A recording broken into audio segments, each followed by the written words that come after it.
Assalamualaikum warahmatullahi wabarakatuh. Perkenalkan, nama saya Ma'ruf Mas Hardianto, NIM 18054, perwakilan dari kelompok 10. Di sini saya akan menjelaskan mengenai penyakit dari kista ovarium. Jadi penyakit kista ovarium ini biasanya terjadi pada wanita yang berusia 20 hingga 35 tahun. Untuk lebih jelasnya, mari kita simak penjelasan video berikut ini.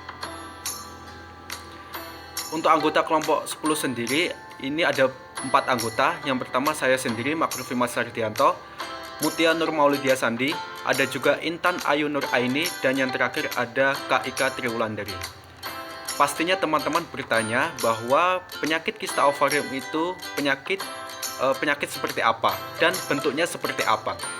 Jadi, penyakit kista ovarium ini merupakan salah satu penyakit tumor jinak yang berbentuk kantong massa berisi cairan seperti balon berisi air dan dapat tumbuh di mana saja. Kista ovarium ini merupakan salah satu tumor jinak ginekologi yang paling sering dijumpai pada wanita di masa reproduksinya. Ini dikutip dari Departemen Kesehatan Republik Indonesia tahun 2015. Untuk faktor resiko internal, ini ada beberapa poin dari kista ovarium itu sendiri. Yang pertama ada gangguan hormon. Individu yang mengalami kelebihan hormon estrogen atau progesteron ini akan memicu terjadinya penyakit kista. Kemudian ada usia. Seperti yang telah saya jelaskan sebelumnya bahwa usia 20 hingga 35 tahun ini memiliki resiko lebih tinggi mengalami kista ovarium. Ada juga riwayat kista ovarium. Seseorang yang pernah mengalami kista ovarium ini memiliki resiko kekambuhan. Terakhir yaitu infeksi sekitar pelvis. Infeksi khususnya sekitar pelvis ini terkadang menyebar pada bagian ovarium dan dapat menyebabkan adanya kista ovarium. Selain faktor internal juga terdapat faktor resiko eksternal yang biasanya wanita ini kurang untuk melakukan aktivitas atau jarang berolahraga, kemudian sering merokok dan mengkonsumsi alkohol, sering mengkonsumsi makanan yang tinggi lemak dan serat, dan sering stres.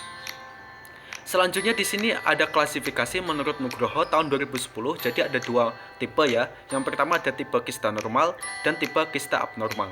Untuk tipe kista abnormal ini dibagi lagi menjadi beberapa sub. Yang pertama ada kista adenoma, kista coklat, kista dermoid, kista endometriosis, kista hemorrhax, kista lutein, dan yang terakhir adanya kista polikistik ovarium. Selanjutnya ada tanda dan gejala dari kista ovarium menurut Farhait dan kawan-kawan pada tahun 2017, yaitu yang pertama perut terasa penuh, berat dan kembung, tekanan pada dubur dan kandung kemih, menstruasi tidak teratur, nyeri panggul yang menetap, nyeri sanggama, mual, nyeri bersama dengan demam, dan yang terakhir adanya rasa ingin untuk muntah. Selanjutnya di sini adanya komplikasi dari kista ovarium itu sendiri, yaitu yang pertama adanya gangguan miksi, kemudian nyeri di perut akibat distensi, torsio atau putaran tangkai, infeksi pada tumor, robek dinding kista, dan yang terakhir adanya perubahan keganasan. Ini dikutip dari Ahli Banawati tahun 2018. Selanjutnya ada pemeriksaan penunjang. Untuk pemeriksaan penunjang pada kista ovarium ini menggunakan beberapa alat. Yang pertama ada laparoskopi, kemudian USG, fotoronsen, dan yang terakhir yaitu parasintesis. Kemudian di sini ada pengobatan farmakologi dan non-farmakologi, yaitu ada 2. Yang pertama ada observasi. Jika kista ini tidak menimbulkan adanya gejala, maka cukup dimonitor selama sekitar waktu 1 hingga 2 bulan. Dan yang kedua di sini ada terapi bedah.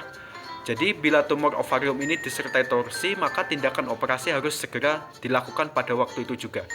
Bila tidak ada gejala akut, maka tindakan operasi ini harus dipersiapkan terlebih dahulu dengan seksama. Baik teman-teman, mungkin cukup sampai di sini penjelasan dari saya. Apabila ada kelebihan atau kekurangan kata, saya mohon maaf sebesar-besarnya. Untuk materi selanjutnya akan disampaikan oleh teman saya. Sekali lagi saya mengucapkan terima kasih atas perhatiannya. Wassalamualaikum warahmatullahi wabarakatuh.